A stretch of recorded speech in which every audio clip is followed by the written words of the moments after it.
Hello. I'm the Reverend Cherisna Jean-Marie, founder and CEO of the Co-Conspirator Institute. The Co-Conspirator Institute does the work of building beloved community by creating space to reflect, to grieve, to heal, and to be transformed from the culture of white supremacy. At the heart of our work, we offer grief retreats for Black mothers who've lost their children due to gun violence.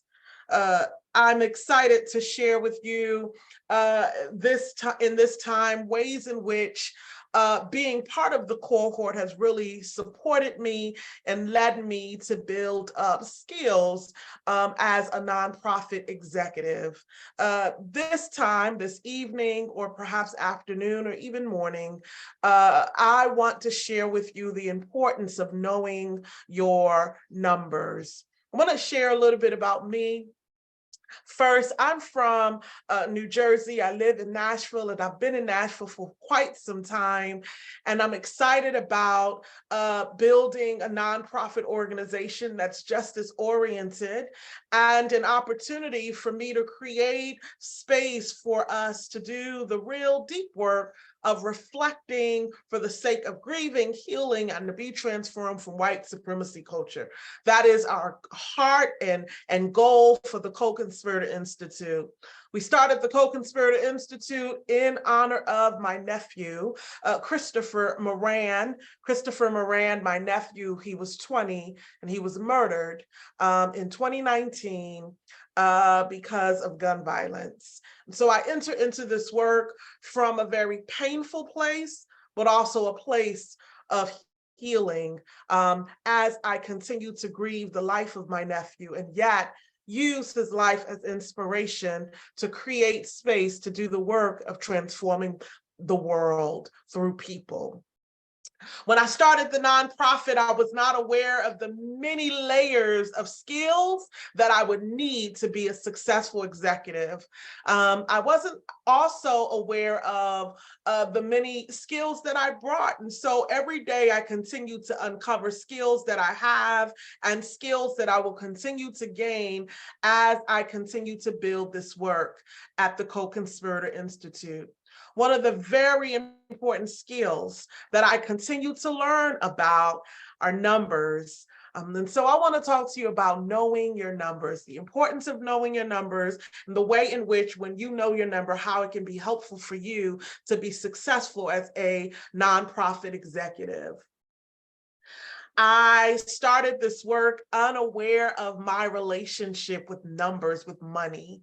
It was perhaps a subconscious thing, but I'll be honest with you to say I wasn't always the best person that budget well, or how I manage money well. I did okay, but it wasn't something that I did successfully. And so when I entered into this work, I knew that something needed to change about my habits around money. And in paying attention to my habits with money and my relationship with money, it led me to discovering my unhealthy relationship that I had with money. And it was one of the first skill set that I needed to build up in discovering why it was important for me to know my numbers. And so I had to do an honest assessment of my relationship with money, and discovered why it was the way it was, and ways that I can build and become a more healthier person as it relates to money. My relationship with money stems from my background and my lived experience as one of nine, and one who did not come from a rich or even middle-class family. We came from a low-class family, and we were constantly living paycheck to paycheck, and that was how we learned to survive. And I think I had a survivor mentality growing up, and it became the kind of mentality that I built, that I build and sustained as an adult. And so having to do a real assessment around my relationship with money and seeking professional help around this was very important for me in my relationship with knowing my numbers, because I didn't realize how scary it was when I was asked to pay attention and to even create and build out a budget for the work that I wanted to create at the Co-Conspirator Institute. I was clear on the mission, I was clear on the work, and I was driven by that. But what was scary for me was the idea of associating this goal and this work that I wanted to do with money. And I was afraid to write it down. I was afraid to acknowledge that in order for me to fulfill this work, I needed money and I needed a better relationship with money. And so one of the first things I needed to do was have an honest conversation with myself to give an assessment of why I had an unhealthy relationship with money in order for me to be a better steward over the money that I would need in order for me to be successful. So I sought out professional help. Having someone who had a better understanding of money and how it flows was a very necessary part of my work. So having to have a CPA as part of my team, and having to have partners who had a better relationship with money, but also had templates around building money, and also a great conversation partner like Dr. Madden. Dr. Madden, one of our coaches that we worked with throughout the year during our cohort, and she just was such a great conversation partner for me, helping me to unpack and really assess the various different unhealthy behaviors I had, and even the hesitation I had in approaching and leaning into the ways in which finance, money, would be related to my work. So I want to encourage you, as you begin to do your work, that you do an internal assessment on your relationship with money. How are you budgeting now in your own personal life? How do you manage money? What is your relationship, and what do you associate money with? For me, it was survival. And so living paycheck to paycheck, when in fact my life's changed, my lifestyle have changed. I'm no longer surviving, I'm literally thriving. And yet I had a survivor mentality. And so needed to unpack that in order for me to do the necessary work, in order for me to become a better steward over my money in my own personal life, but also as an executive with my nonprofit. Because one of the things you should know is what you do in your professional life will reflect and even emulate what you do in your professional life. I'm sorry, what you do in your personal life will reflect, and even the behaviors will be repeated in your professional life. So I want to encourage you, as you begin to process and get excited about your goals and your mission statement, money is going to be a very important part of the work. And so do an internal assessment of your relationship with money. And are you surviving? Do you have a mentality of survival? Are you one who take on a thriving mentality and have a healthy relationship with money?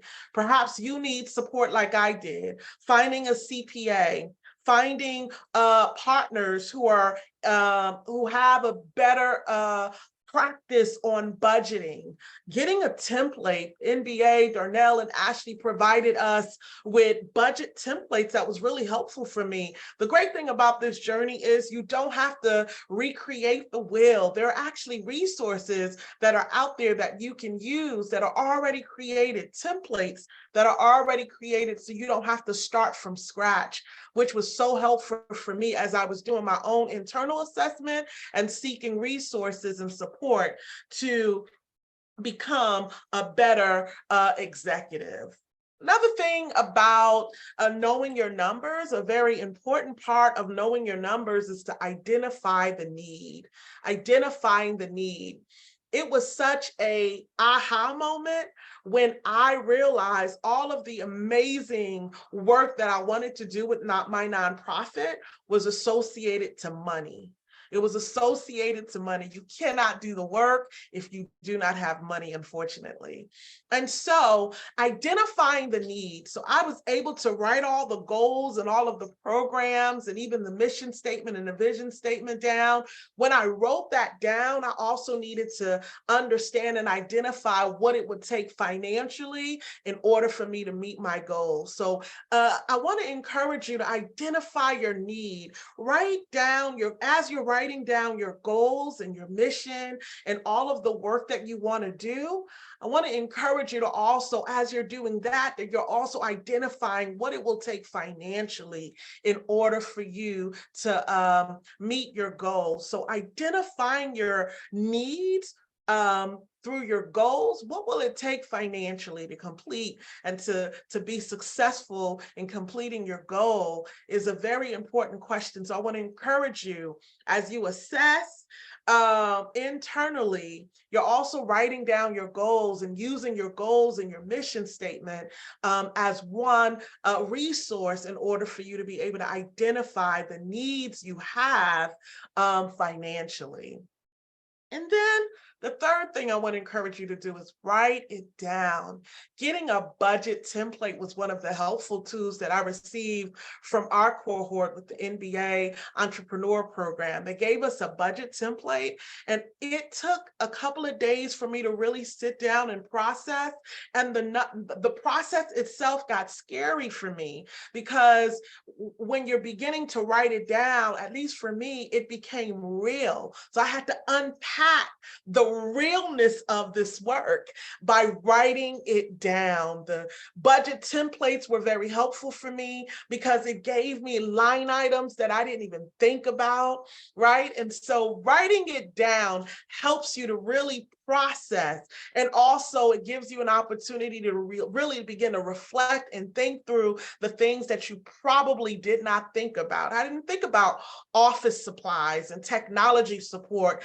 Those, because you're thinking big, and then there are the small things that allow for the big goals to become a reality. That's all part of your budget. So write it down, get a template, a budget template, and write it down. And when you write it down, find you a conversation partner, a third party, to review the budget with you. Darnell was so helpful with being a conversation partner with me. He reviewed the budget with me. Dr. Madden, our coach throughout the cohort, also was one who supported me as a conversation partner, where she helped to review, or she reviewed my budget with me and asked questions that I didn't think about.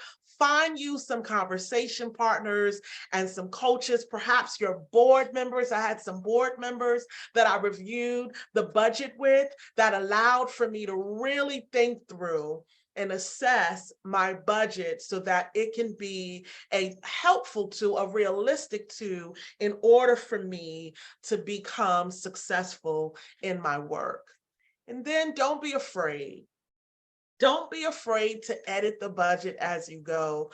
I have edited my budgets several times based on new information that I've gained. And so don't be afraid to edit the budget, but I also want to encourage you to stick to the budget once it's complete. So review it, write it down, review it, edit it, but then stick to the budget based on your needs so that you're not constantly shifting and changing things. Some things you need to keep it constant in order for you to have a consistency in the work that you're doing. Edit as you need it, but don't consistently edit where it's driving you crazy. Edit it as you need it, but maintain the consistency. Maintain the consistency so that you are successful in meeting your goal. And then finally, when I had a budget budget that I wrote down, and it was edited and it was reviewed by partners and coaches and my board, my budget became my driving force for my fundraiser. When I knew what my numbers were, when I understood the numbers, when I understood it and associated and connected it with my goals and the programs that I wanted to do, it became the driving force for me for my fundraisers.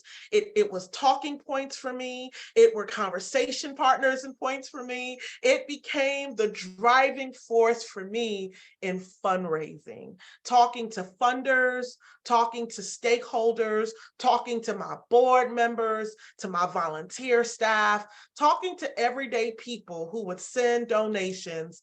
Knowing my numbers positioned me to be successful as a fundraiser. So tonight, again, or this evening, this morning, I don't know when you're going to review this video, but I want to encourage you as you enter into this new journey of social entrepreneurship, that you get comfortable with knowing your numbers. One, doing the assessment, the internal assessment you need in terms of your relationship with money. What's your relationship with money? Is it healthy? Do you need some professional help so that what you do in your personal life does not impact you in your what you do in your personal life does not have a negative impact on your professional life? I want to encourage you to do the hard work of going inward and doing the assessment you need in order for you to become a healthy and successful social entrepreneur. Then identify your needs based on your goals, based on your mission and your vision. Identify the need. And once you identify the need, write it down, and then review it with some professional help, review it with some conversation partners and the coaches and your board members, review it with a third party, because I bet there's something you didn't think about that someone else will be able to give you and remind you that you're going to need that you didn't even think about. And don't be afraid to edit, but in your editing, make sure you're editing when it's necessary so you can maintain consistency, because there's some fundraising you're going to need to do, and let that budget become the driving force for your fundraisers so that it is a resource in terms of how you can raise money for this wonderful vision and goal that you have received in this season. I wish you the best in this journey, and know that all that you do, that you get understanding. May favor greet you at the door and know your very name. And I wish you the best as you get to the other side in your success. Blessings to you, and have a great one.